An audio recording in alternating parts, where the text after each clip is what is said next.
Here are 3 major keyword mistakes you may be making right now when it comes to your titles, subtitles, and 7 backend keywords on Amazon KDP. You know what's painful? Watching low-content publishers sink hours into designing their books, trying to create the best interior and the perfect cover without doing any kind of keyword research first whatsoever. Trust me, when I was first starting out, I used to think that an eye-catching design was all it took to stand out on Amazon, but really it's only a piece of the puzzle. Design is not everything, and it has less to do with your success on Amazon KDP than you might think. Now, you might be wondering, okay, if design isn't everything, what do I do instead? Good question. First, you need to realize that Amazon has an algorithm just like Instagram or YouTube, and their algorithm depends on 2 things.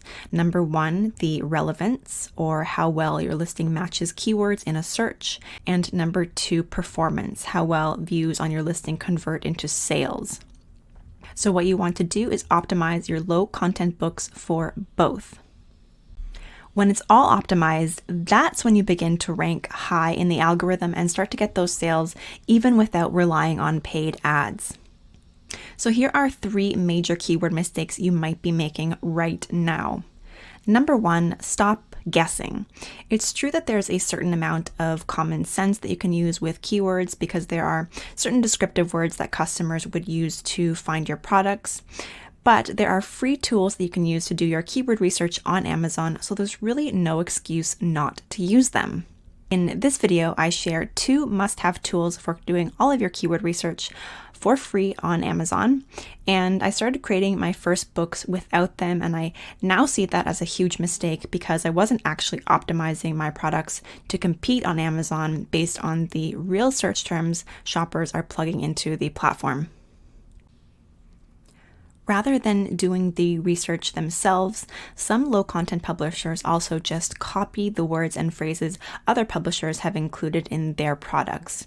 Honestly, this was another mistake that I was guilty of in the past because when I was just starting out, I would look at the words in a competitor's product and assume that because they had them in their title or subtitle, I must have to have them too. And you do need to put in the work and take the time to find high demand, low competition keywords that are aligned with what shoppers are searching for right now. And I've shared exactly what I look for in a keyword in a previous video, and I will link that above.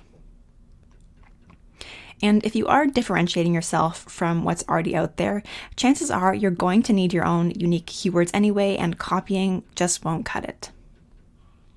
Of course, it's never a bad idea to do competitor research and be aware of what's out there already, what is selling, what is not selling, and looking at other listings is a great way to make sure that you're in the right place to reach your ideal customer, but copying and pasting isn't a strategy that's going to serve you in the long run. Number 2, using single words as keywords. And this comes essentially down to using keywords that are far too broad when you could be using targeted terms that are much more effective in actually reaching the customers who are looking for your products. This is one way that you may be wasting space, especially when it comes to filling in the 7 backend keywords.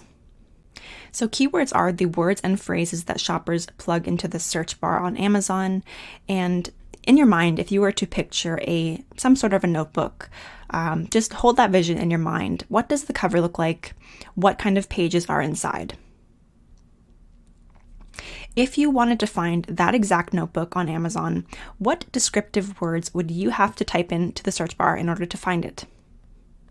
So it's really not enough to use a broad short tail keyword, something that's 1 to 2 words long, something like lined notebook or pink notebook. You really want to get even more descriptive than that when you are filling out your titles and subtitles.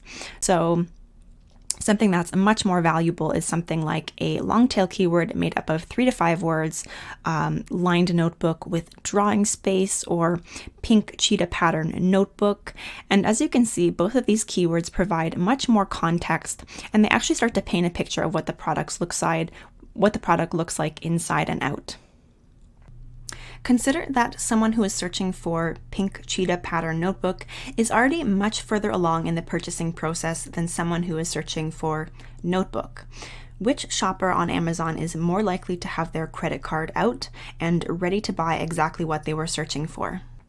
Again, don't take these examples and run with them.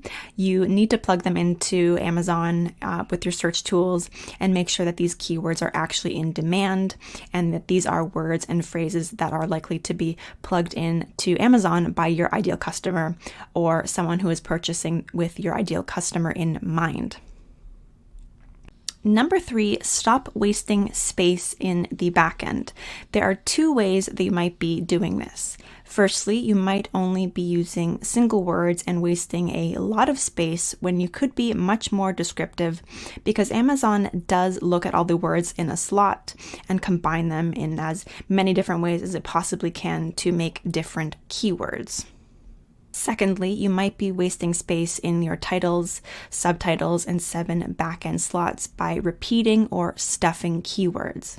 And with Amazon's algorithm, it's enough to use a keyword once and rank for it.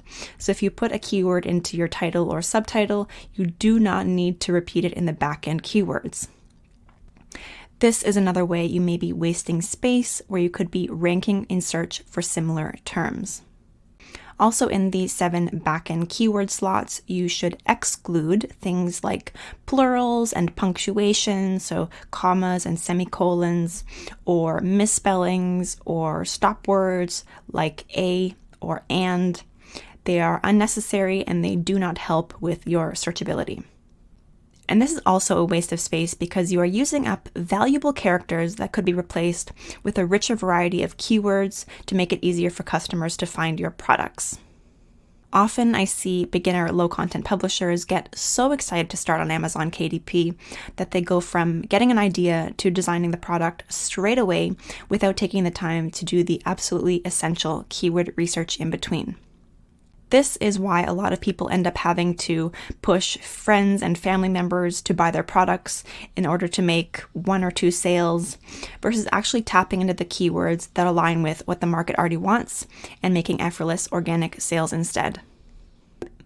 And a hidden benefit of actually taking the time to do your keyword research is that it has the potential to actually simplify the entire design process because you know exactly what shoppers want in terms of color or sizing or content, etc.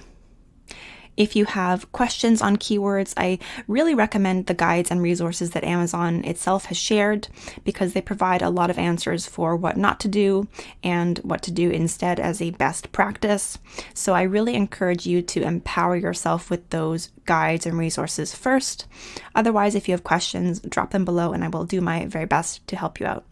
Keyword research is explored in much greater depth in my upcoming program, along with the strategy for finding profitable niches and creating or outsourcing interior and cover content that sells.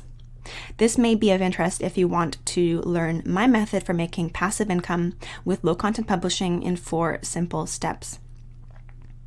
This proven sales system works with or without paid ads, and it has the potential to help you make sales every single day, as I do organically on Amazon KDP. To sign up for the waitlist, check the first link in the description or the pinned comment. If you found value in this video, give it a thumbs up, subscribe for more tips and tutorials about generating passive income online. Thank you so much for watching, and I will see you in the next one.